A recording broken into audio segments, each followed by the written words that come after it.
अब हम पीएचपी में फिल्टर के बारे में बात कर रहे हैं। फिल्टर जैसे हम छानते हैं, क्या उस तरीके का फिल्टर है ये पीएचपी फिल्टर हम यूज करते हैं ताकि हम वैलिडेट कर सकें और फिल्टर कर सकें, छांट सके डेटा जो आ रहा है ऐसे सोर्सेस से जो शायद इनसिक्योर है, जैसे यूजर इनपुट से जो चीज आ रही है। तो फिल्टर आउट करने के लिए, छानने के लिए हम पीएचपी फिल्टर का उपयोग करते हैं। पीएचपी फिल्टर टेस्ट करना, वैलिडेट करना और फिल्टर करना, यूजर इनपुट हो चाहे कोई कस्टम डेटा हो, जो किसी भी वेब एप्लीकेशन में बहुत जरूरी होता है कि हम ये काम जरूर करें। तो जो पीएचपी फिल्टर एक्सटेंशन है, ये इस तरीके से बनाया गया है ताकि आपकी फिल्टरिंग आसान हो, सुपर फास्ट हो। तो हम फिल्टर क्यों यूज करें? कोई भी ऐसा वेब एप्लीकेशन नहीं है, बहुत कम होंगे जो आज के दौर में जो एक्सटर्नल इनपुट पे काम नहीं कर रहे हैं। ये दूसरी वेब सर्विस से, यूजर से डेटा आपको आता है। अगर आप फिल्टर यूज करेंगे तो आप ये इंश्योर कर सकते हैं कि जो डेटा आ रहा है वो करेक्ट इनपुट टाइप का है। हमेशा जो बाहर से डेटा, बाहरी डेटा है, उसको आप जरूर फिल्टर करें। आपके किसी ऑफिस में, किसी स्कूल में, किसी इंस्टीट्यूशन में बाहर से कोई आता है तो गेट कीपर उनसे पूछता है, अगर वो उस काम से आए हैं या कोई और काम से आए हैं जो स्कूल से रिलेटेड नहीं है, तो उसको फिल्टर आउट किया जा सकता है। तो जो इनपुट फिल्टरिंग है बहुत जरूरी सिक्योरिटी एस्पेक्ट भी है। एक्सटर्नल डेटा क्या हो सकता है? जो फॉर्म से आ रहा है इनपुट डेटा, कुकीज हो सकती हैं, कुकीज हम पढ़ चुके। वेब सर्विस डेटा या सर्वर्स वेरिएबल, सर्वर के वेरिएबल्स हो कुछ, या डेटाबेस की जो क्वेरी की रिजल्ट आ रही है। जो फंक्शंस और फिल्टर्स हमारे पास अवेलेबल हैं, उसमें अगर हमको फिल्टर करना है वेरिएबल को, तो हम फिल्टर वैर यूज कर सकते हैं। एक सिंगल वेरिएबल को अगर फिल्टर करना है, फिल्टर वैर एरे अगर एक से ज्यादा वेरिएबल्स आपको फिल्टर करने हैं, चाहे वो सेम हो या डिफरेंट फिल्टर्स हो। फिल्टर इनपुट, एक इनपुट वेरिएबल लेगा और उसे फिल्टर करेगा। फिल्टर इनपुट एरे, एक से ज्यादा आपके इनपुट वेरिएबल्स है उसको फिल्टर करेगा, उसी या किसी दूसरे फिल्टर के द्वारा। ये एग्जांपल आप देखिए, इसमें वैलिडेट किया जा रहा है एक इंटीजर, हम फिल्टर वैर फंक्शन यूज कर रहे हैं और एक इंटीजर को हम वैलिडेट कर रहे हैं। तो इंटीजर यहां पर डॉलर इंटीजर यानी एक वेरिएबल है आपके पास, 1 2 3 वेरिएबल हो गया। यहां पर चेक किया जा रहा है इफ नॉट फिल्टर वेरिएबल, अगर ये इंटीजर फिल्टर वैलिडेट नहीं हो पा रहा है तो इंटीजर हम कहेंगे इनवैलिड है, नहीं तो वैलिड है। तो ये जो कोड है इसमें हम एक filter validate int filter use कर रहे हैं ताकि हम वेरिएबल को फिल्टर कर सकें। और चूंकि इंटीजर वैलिड है तो ये चीज आनी चाहिए, इंटीजर इज वैलिड। मान लीजिए किसी ने 1 2 3 के आगे एबीसी भी लगा दिया, इसके आगे एबीसी भी लग गया, तो इंटीजर तो इनवैलिड हो जाएगा। इस प्रकरण में, इस सूरत में आपको ये कंडीशन ट्रू हो जाएगी। वैलिडेट और सैनिटाइज दो तरीके के फिल्टर्स हैं, वैलिडेटिंग फिल्टर्स और सैनिटाइजिंग फिल्टर। वैलिडेट ये हम यूज करते हैं वैलिडेट करने के लिए जो यूजर इनपुट आ रहा है। इसके बड़े स्ट्रिक्ट फॉर्मेट रूल्स है, जैसे यूआरएल, ईमेल वैलिडेटिंग होता है और ये सक्सेस या फेलियर आपको देता है। सैनिटाइजिंग फिल्टर का मतलब ये है, ये क्यों यूज करते हैं? कुछ जो कैरेक्टर्स आ रहे हैं, आपको पता है कि ये कुछ इसमें डूबियस चीज है, कुछ ना कुछ उसमें ऐसी चीज है जो हम नहीं पसंद करेंगे। कोई इसमें डेटा फॉर्मेट रूल नहीं होता है और हमेशा ये स्ट्रिंग रिटर्न करता है। ये ऊपर वाला जो वैलिडेट है, ये ट्रू फॉल्स, ये स्ट्रिंग करता है। तो ऑप्शन ऑफ फ्लैग्स, ये हमारे पास और एडिशनल एक फिल्टरिंग ऑप्शन में और एडिशन के लिए ऑप्शन ऑफ फ्लैग होते हैं। तो अलग अलग फिल्टर्स के पास अलग अलग ऑप्शन ऑफ फ्लैग होते हैं। ये एग्जाम्पल आप देखिए, हम चाह रहे हैं कि वैलिडेट करना इंटीजर को, फिल्टर वैर यूज करेंगे और इसमें जो मिनिमम रेंज और मैक्सिमम रेंज ऑप्शंस हम ले रहे हैं, यानी वेरिएबल 300 है, इनपुट ऑप्शंस में एरे में आपने एरे लिया, बता दिया यहां पर कि देखिए मिनिमम रेंज आपका 0 से लेकर 256 तक होना चाहिए। 300 तो इसके बाहर निकल गया, मैक्सिमम रेंज के बाहर निकल गया। अब वैलिडेशन होगा वैलिड या नॉन वैलिड। ओके, यहां पर हम ऑप्शन, ये खासतौर पे देखिए एरे में हमने एसोसिएटिव एरे का यूज किया है, जिसमें हमने नाम दिया options, these are the options. ये जो फ्लैग है अगर हमने फ्लैग यूज किया तो आपको इस एरे का उपयोग नहीं करना पड़ेगा, क्योंकि 300 इस स्पेसिफाइड रेंज में नहीं आता है, तो आपको आ जाएगा integer is not valid, right. तो ये आपको फ्लैग्स और ऑप्शंस आपको इससे बचाते हैं। वैलिडेट करना है अगर आपको इनपुट को, तो हम क्यों ना एक फॉर्म के इनपुट को वैलिडेट करें। पहला हमको इसमें जो काम करना है, हमें एक कंफर्म करना है कि जो इनपुट डेटा वाकई में एग्जिस्ट करता है कि नहीं करता है। फिर हम उसे फिल्टर करेंगे, इनपुट डेटा को फिल्टर इनपुट फंक्शन से। इस एग्जाम्पल में या इस कोड में आप देखिए इनपुट वेरिएबल ईमेल ये PHP पेज में भेजा जा रहा है, जैसे आपने यहां पर किया if filter has variable input gate email. अगर ये है, अगर नहीं है, पहली चीज तो ये नॉट मतलब नहीं का मतलब चेक करते हैं हम। Input type does not exist, input exist नहीं करता है। अगर ऐसा नहीं है, सब कुछ सही है, तो इनपुट गेट में आप ईमेल लेंगे और फिल्टर वैलिडेट ईमेल लगाएंगे, फिर देखेंगे कि ईमेल वैलिड है कि नहीं और इनवैलिड है कि नहीं। तो ये दो चेक हमने लगाए। तो इसमें क्या किया हमने, इसमें इनपुट ईमेल है वो हम गेट मेथड के थ्रू सेंड करना चाह रहे हैं। हम ये चाहते हैं कि जो ईमेल इनपुट वेरिएबल है क्या गेट टाइप का एग्जिस्ट करता है। यदि इनपुट वेरिएबल एग्जिस्ट करता है तो हम ये देखेंगे आगे। ये पहला चेक तो हो गया, सेकंड चेक हमारा ईमेल एड्रेस सही है क्या नहीं। और अगर हमें सैनिटाइज करना है इनपुट को, तो चलिए क्लीन अप करते हैं यूआरएल जो कोई इसी फॉर्म से आ रही है, सैनिटाइज करना है। तो हम ये कंफर्म करना चाहते हैं कि इनपुट डेटा वही है जो एग्जिस्ट कर रहा है, we are looking for exist, जो हम ढूंढना चाह रहे हैं वो है भी कि नहीं है। फिर हम सैनिटाइज करेंगे इनपुट डेटा को फिल्टर इनपुट फंक्शन से। ध्यान दीजिएगा, हम यहाँ पे फिल्टर इनपुट यूज करेंगे। तो जो ये वाला एग्जांपल है, इसमें इनपुट वेरिएबल यूआरएल सेंड किया जा रहा है PHP पेज को। तो यदि ये इनपुट पोस्ट यूआरएल नहीं है, फिल्टर हैज वेरिएबल ये नहीं है, तो हम बोलेंगे देखिए साहब ये इनपुट टाइप तो एग्जिस्ट नहीं करता है। अगर ये एग्जिस्ट करता है तब हम जाएंगे यूआरएल को फिर सैनिटाइज करेंगे इनपुट पोस्ट को फिल्टर इनपुट फंक्शन लेके। तो इसमें हुआ क्या, फिर से समझिएगा। जो एग्जाम्पल आपने देखा उसमें एक इनपुट है यूआरएल, इसको सेंड किया जा रहा है पोस्ट मेथड से। हम चेक करना चाहते हैं कि जो यूआरएल इनपुट है क्या पोस्ट टाइप का एग्जिस्ट कर रहा है। अगर इनपुट वेरिएबल एग्जिस्ट कर रहा है, ये चीज सही होगी तो हम सैनिटाइज करेंगे, इनवैलिड कैरेक्टर को हम हटाएंगे और इसको स्टोर करेंगे अंडरस्कोर यूआरएल वेरिएबल में। अगर इनपुट वेरिएबल कोई स्ट्रिंग है, जैसे मान लीजिए हम चूंकि WC स्कूल का ही कंटेंट है ये, तो इसका एग्जांपल यहां ले रहे हैं। अगर कुछ इस तरीके से, इसमें देखिए किस तरीके के आपके कैरेक्टर्स आ रहे हैं। अगर इस तरीके से आता है तो सैनिटाइज करने के लिए सैनिटाइज फंक्शन चलेगा इसमें, और इसको क्लीन ये सब हटा के सैनिटाइज कर देगा, क्लीन कर देगा। अगर मल्टीपल इनपुट्स अगर आपको फिल्टर करना है तब आप क्या करेंगे। एक इनपुट फील्ड तो फॉर्म में होती नहीं है, अमूमन एक से ज्यादा होती है। तो जो फिल्टर वैर या फिल्टर इनपुट फंक्शंस बार बार आपको करना पड़ेगा हर एक उसके लिए, ये ठीक नहीं है। उसके लिए एक सही तरीका जो PHP ने दिया है वो है फिल्टर वैर एरे या फिर फिल्टर इनपुट एरे। ये दो फंक्शन है आपके पास, इसका आप उपयोग कर सकते हैं। तो ये जो आप एग्जांपल देख रहे हैं, हम इसमें फिल्टर इनपुट एरे फंक्शन का यूज कर रहे हैं ताकि हम फिल्टर कर सके 3 गेट वेरिएबल्स। जो गेट वेरिएबल हमको मिले हैं उसमें एक नाम है, एक एज है और एक ईमेल एड्रेस है। तो PHP पे हम फिल्टर में गए, एरे, यहां पर एरे बनाया, नेम एरे, फिल्टर यहां किया सैनिटाइज स्ट्रिंग, इसको सैनिटाइज किया, फिर एज के एरे में गए, फिल्टर किया, फिल्टर वैलिडेट इंट है क्या नहीं, फिर ऑप्शंस पे हम गए, एरे मिनिमम रेंज और मैक्सिमम रेंज पे हमने लगा दिया। उसके बाद हम ईमेल में गए, फिल्टर वैलिडेट ईमेल किया, और जब ये सब हो गया तो उसके बाद हमने फिल्टर इनपुट एरे से इनपुट गेट में जो फिल्टर्स के थ्रू रिजल्ट दे दिया। अगर जो रिजल्ट जो आया वो एज नहीं है तो हम, क्योंकि हमको ने एज की भी रेंज दी हुई है, क्या दी हुई है, फिल्टर रेंज दी हुई है, देखिए 1 to 20 मिनिमम मैक्सिमम। अगर ये नहीं है इस रेंज में तो आप बोलेंगे नहीं साहब, एज को 1 से 120 मिला दिए। फिर डॉलर रिजल्ट आप ईमेल चेक करिए, एज से चेक कर लिया क्योंकि ये एरे है, रिजल्ट का एज इसको भी चेक करिए। अगर ईमेल सही नहीं है तो इनवैलिड है, नहीं तो आप बोलेंगे कि वैलिड है। तो इसमें हुआ क्या, फिर से समझिएगा। इसमें 3 इनपुट है, नेम, एज और ईमेल।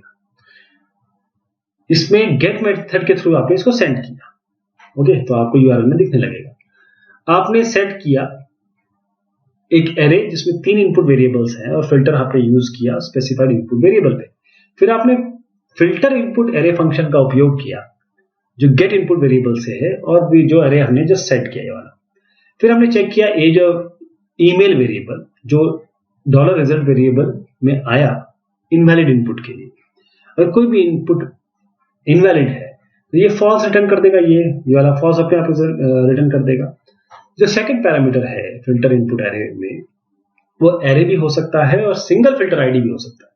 अगर पैरामीटर सिंगल फिल्टर आईडी है तो जितनी भी वैल्यूज है इनपुट एरे में वो फिल्टर हो जाएंगे उस स्पेसिफाइड फिल्टर के द्वारा। अगर पैरामीटर एरे है तो उसको कुछ रूल्स फॉलो करने पड़ेंगे। पहली चीज तो ये है कि ये एसोसिएटिव अरे अगर है तो इनपुट वेरिएबल्स एक एरे की होगी, जैसे आपने एज में देखा इनपुट वेरिएबल, तो एक नेम वैल्यू पेयर आपको उसमें देना पड़ेगा। और जो एरे वैल्यू ये filter ID must be filter ID, या तो ये फिल्टर आईडी होगी या एक एरे होगा जिसमें आपके फिल्टर फ्लैग्स और ऑप्शंस होंगे। तो हम एक फिल्टर कॉलबैक का भी एग्जांपल देखते हैं। हम यूजर डिफाइंड फंक्शन को कॉल कर सकते हैं और उसको यूज कर सकते हैं फिल्टर की तरह। फिल्टर कॉलबैक फिल्टर ये वाली चीज यूज करके, ये वाला कंटेंट यूज करके, तो इससे क्या होगा, डेटा फिल्टरिंग पे हमारा पूरा कंट्रोल आ जाएगा। आप अपने खुद के डिफाइंड फंक्शन बना सकते हैं या फिर पीएचपी के एग्जिस्टिंग फंक्शन तो खैर हम यूज कर ही रहे हैं। जो फंक्शन जो आप यूज करेंगे ताकि आप फिल्टर कर सके तो उसके लिए आपको ऑप्शन देने पड़ेंगे। तो इस एसोसिएटिव अरे में जो भी हमने एग्जांपल अभी देखा था उसमें हम ऑप्शन, जो नेम ऑप्शंस आता है वहां पर हम ये अलग अलग ऑप्शन देते हैं। तो ये एग्जांपल देखिए, इसमें हमने यूजर अपना एक क्रिएटेड फंक्शन यूज किया और हमने कन्वर्ट कर दिया सारे अंडरस्कोर को ताकि हम व्हाइट स्पेसेस में कर सके। ठीक है, ये व्हाइट स्पेसेस में हम कर सके। तो इसको कैसे करेंगे देखिएगा। इसमें हमने ये फंक्शन है हमारे पास कन्वर्ट स्पेस, तो हम ये जितने व्हाइट स्पेसेस है उनको इसे रिप्लेस करने की कोशिश कर रहे हैं। तो return string replace underscore space और ये डॉलर स्ट्रिंग जो यहां से आएगी, जो भी स्ट्रिंग जाएगी, जैसे Peter is a great guy, जो ये अंडरस्कोर है ये सारे किसमें रिप्लेस हो जाएंगे आपके व्हाइट स्पेसेस में। और इनको कर देंगे इस वेरिएबल को, फिल्टर वेरिएबल को स्ट्रिंग से। और यहां पर फिल्टर कॉल बैक कर रहे हैं और उस एरे में जैसे मैंने बताया आपको ऑप्शन देने पड़ेंगे। ऑप्शन कन्वर्ट स्पेस, ये वाला फंक्शन आपको यूज करना पड़ेगा। तो ये रिजल्ट इसका आएगा, ये सब हट जाएंगे। तो ये इस एग्जांपल में सारे अंडरस्कोर आपने हटा दिए व्हाइट स्पेसेस से। तो एक फंक्शन बनाया ताकि हम अंडरस्कोर रिप्लेस कर सकें। फिर फिल्टर वेरिएबल फंक्शन जिसमें फिल्टर कॉलबैक फिल्टर यूज किया और जो एरे आपने देखा ऑप्शंस में हमने क्या दिया। तो अभी इसके एग्जांपल देखते हैं, हैंड्स ऑन देखते हैं जो हमने पढ़ा अभी। पीएचपी फिल्टर के अब प्रैक्टिकल देख लेते हैं। इसमें सबसे पहली चीज हमने देखी थी कि पीएचपी फिल्टर क्या होते हैं, क्यों हम उसको यूज करते हैं, और जो बाहर की चीज आ रही है उसको हमको फिल्टर करना है। तो बाहर की चीज ये सब होती हैं, हमें ये फंक्शन यूज करने हैं। तो सबसे पहले मैं आपको बताता हूं किस तरीके से ये फिल्टर वेरिएबल फंक्शन हम यूज करते हैं। इसमें हम क्या कर रहे थे कि एक इंटीजर आता है, इंटीजर देखने के बाद इसको फिल्टर किया जाएगा और बताया जाएगा कि ये वैलिड है कि इनवैलिड है। तो इस कोड को लेते हैं, हमारे पास ऑलरेडी एक बेसिक स्ट्रक्चर मैंने बना रखा है, ये test.php नाम का है और ये रखा है वैम सर्वर के www डायरेक्टरी के अंदर, और वो एक फोल्डर www डायरेक्टरी के अंदर हमने बना रखा है, उसके अंदर ये रखा हुआ है। अगर आप देखना चाहें तो यहाँ पर अपने वैम सर्वर को ऑन करिए और फिर www डायरेक्टरी में जाइए और इस जगह पे कोई भी फोल्डर बना लीजिए। हमने सैंपल बना रखा है, ये जो है test.php, इसके बारे में बात कर रहा हूँ। इसको ओपन करते हैं और ये बिल्कुल खाली है, बेस है अभी। तो इसमें फिल्टर वाला ये वाला कोड मैं इसको आपको बताता हूँ कि हो क्या रहा है इसमें। कि हमने एक PHP का कोड लिखा, आप जानते हैं PHP का कोड जो है एंगल ब्रैकेट क्वेश्चन मार्क से शुरू होता है, क्वेश्चन मार्क एंगल ब्रैकेट से खत्म होता है। इसके अलावा इसमें हमने एक वेरिएबल बनाया इंट और इसका नाम दिया 1 2 3, राइट। अब इसको हमने यहां पर क्या करने की कोशिश की कि फिल्टर वेरिएबल ये वाला फंक्शन यूज किया, इसके अंदर हमने ये वेरिएबल पास किया और हम देखना चाहते हैं कि ये वैलिडेट करना चाहते हैं बल्कि कि ये क्या ये फिल्टर, ये क्या ये इंटीजर है, क्या ये ऐसा फिल्ट्रेशन हम कर रहे हैं कि ये इंटीजर हमें मिल रहा है। अगर हाँ तो हम बोल सकते हैं कि इंटीजर वैलिड है, नहीं तो इनवैलिड है। राइट। तो ये इसमें कोड हो रहा है। इफ अगर ये वाला काम चलता है, फिल्टर वेरिएबल जो फंक्शन है, दो वेरिएबल लेता है, एक हमने वेरिएबल डाला, इसको वैलिडेट किया, integer is not valid, otherwise integer is valid, और हम देख पा रहे हैं कि 1 2 3 तो वैलिड है, तो उत्तर ये वाला आना चाहिए, ये वाला एल्स में आना चाहिए, ये वाला। तो मैं कंट्रोल एस करता हूं इसको, और अब मैं अपने ब्राउजर पे जाके यहाँ पर लोकल होस्ट दबाते हैं। लोकल होस्ट में सैंपल्स फोल्डर है हमारा, मतलब www डायरेक्टरी में सैंपल्स फोल्डर है, उसके अंदर test.php है। इसको क्लिक करते ही देखेंगे इंटीजर इज वैलिड, और ये आना था जैसे अभी हमने डिस्कशन किया था कि क्योंकि ये इंटीजर है ही 1 2 3। तो इस तरीके से हम फिल्टर यूज करते हैं, ये फिल्टर का एक तरीका है। ओके, अब नेक्स्ट वाले एग्जांपल में जाते हैं। W3 स्कूल से लिया गया है ये कंटेंट, और थोड़ा बहुत चेंज करके आपको बता रहे हैं, जहां भी जरूरत है वहां पर अगर आप W3 स्कूल को भी रेफर करें तो चलेगा। अब इसमें एक फिल्टर, एक और को मैं कोड में बताता हूं आपको। तो इस कोड में क्या हुआ है, PHP से हमने शुरुआत की, PHP से एंड किया, और इसमें यह हो रहा है कि जो वेरिएबल है, एक हमने 300 दिया, और उस वेरिएबल में हम देख रहे हैं कि ऑप्शंस एरे, एक ये जो फिल्टर वेरिएबल है, इसके अंदर हमने एक वेरिएबल तो यहाँ पर 300 दिया, फिल्टर वैलिडेट इंटीजर किया, और अब हम ऑप्शंस भी दे रहे हैं कि हम चाहते हैं कि हम इसकी मिनिमम और मैक्सिमम रेंज ही बताएं, 0 है, 256 है, इंटीजर ये वैलिड है या इनवैलिड है, वो इन सारे ऑप्शंस के हिसाब से आएगा।